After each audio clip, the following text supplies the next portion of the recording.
I call Jacinda Ardern. Mr Speaker, the Minister of Transport, who just resumed his seat, spent a majority of his address to this House listing a range of land transport projects. Now, you may not have noticed that in between his excited listing of roading projects, he let out a little squeak about something called the City Rail Link, and I would describe that as the political equivalent of swallowing a dead rat on that side.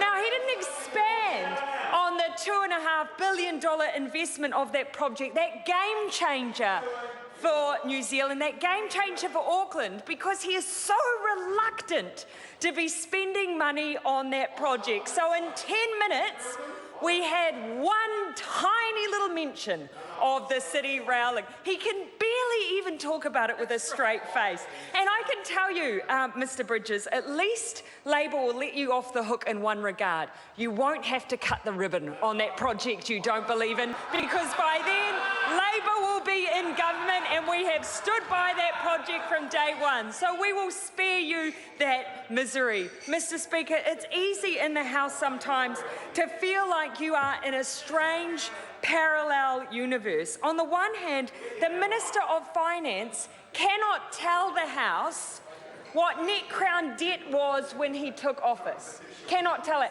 The sudden amnesia overcomes him. But ask the government for any Taylor Swift lyrics and they'll be able to recite them off the hat, because that's what we had from the Minister of Housing today. So, Mr Speaker, I'm very disappointed to see that Bill English is still unwilling, after all these years, to acknowledge that he inherited close to zero net crown debt from this Labor government, because that's the truth of it. That is the truth of it. And Labor will consistently remind the government of what they inherited instead of allowing them to rewrite history as they are wont to do. But, Mr Speaker, I want to reflect on the Prime Minister's statement, because, of course, that's what this debate is meant to be about. Now, for some reason, even though I've been in this House 7 years and I've got experience listening to these speeches, a part of me still expects that when he stands up to deliver those speeches, that the Prime Minister will act like a Prime Minister. I expect him to be a statesman. Perhaps I am naive to still expect that after 7 years of Prime Ministerial statements. I wanted the Prime Minister to stand up and acknowledge the reality that New Zealanders are experiencing. The Kiwi reality. In Labor, we talk about the Kiwi dream because we are so stunned by the reality of what people are currently experiencing. And what is that? Unemployment at 5.3%. And yet, actually, I question whether that's accurate when we know that there is significant underemployment amongst New Zealanders now. What does that mean? They've got a job, but it's not enough. They need more.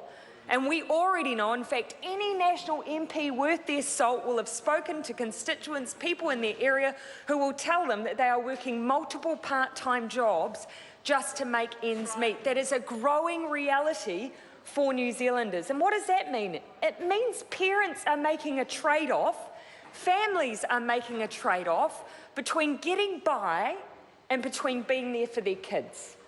And it is a choice that no one wants a family to have to make, but it's the reality.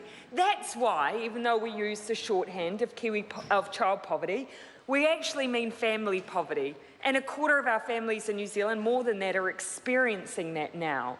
The fact that they don't have enough to get by and to have a decent way of life, to have that Kiwi dream that Labor at least hasn't given up on. But what does the Kiwi reality also mean? It means that the next generation are experiencing a pretty significant amount of hardship too.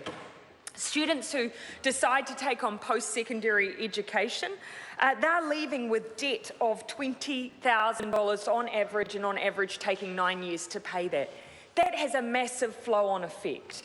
That means it takes longer to own that unaffordable house, if at all.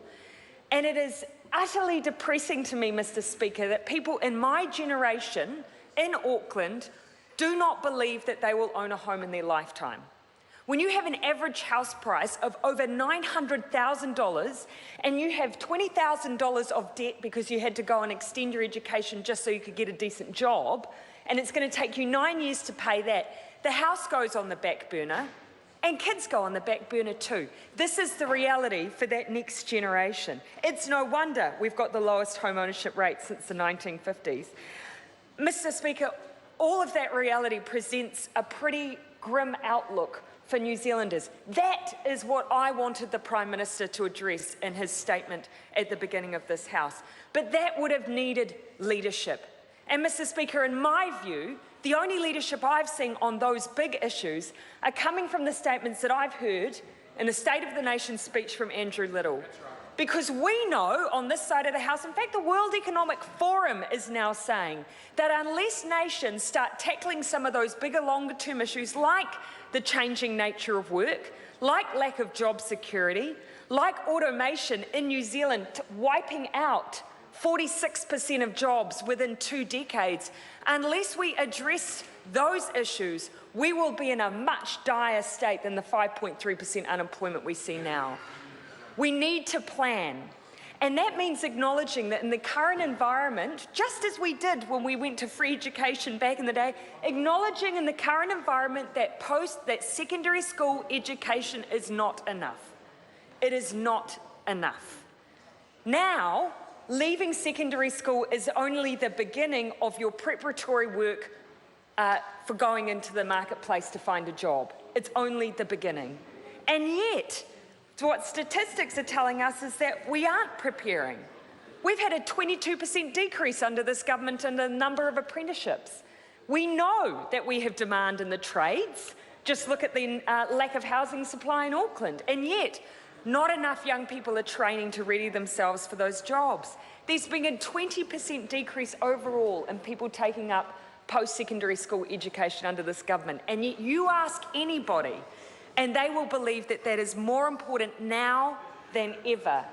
The Kiwi dream is based on the idea of having a decent job and a decent income, and that means having a decent education and consistent access to retraining as well.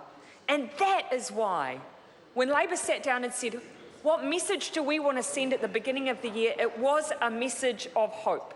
That all of the principles that we've ever based ourselves on, going right back to Savage and to Kirk, who always used to articulate that all people really need is a place to live, something to do, someone to love, and something to hope for. Now, we definitely know on this side of the House, unless we have government-endorsed Tinder, we can't help with all of that stuff. Maybe Simon Bridges thinks he can with his family-based dating service, but not on this side of the House. We know the stuff we can help with is housing, is jobs, and hope.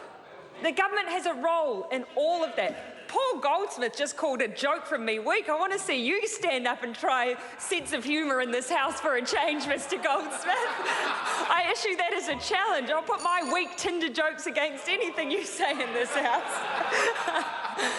Mr. Speaker, 3 years of post-secondary school education for free.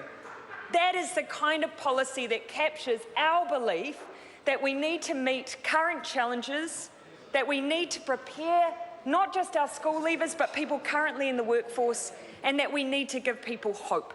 Those are all things that Labor believes are fundamental to the Kiwi dream, and that is what we as a party are focused on.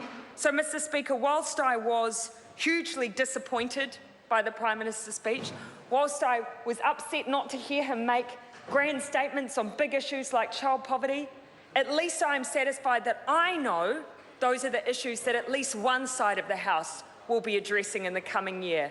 And I would like to finish on one particular area of passion for me, Mr. Speaker. In this side of the House, there has only been one person who has committed to taking a zero-tolerance approach to child poverty in New Zealand, and that's Andrew Little. So for all of the rhetoric about what the government believes it is doing in that area, we have an increasing number of children and families living in the kind of circumstance that we would consider intolerable and inexcusable in this country. We all should have a zero-tolerance approach to child poverty in this House, but at the moment, the kind of leader that I want to back and that I believe in is standing up now and saying that, and that is Andrew Little, and that is why I absolutely believe the only way we will see the restoration of the Kiwi dream in New Zealand will be via a Labor government.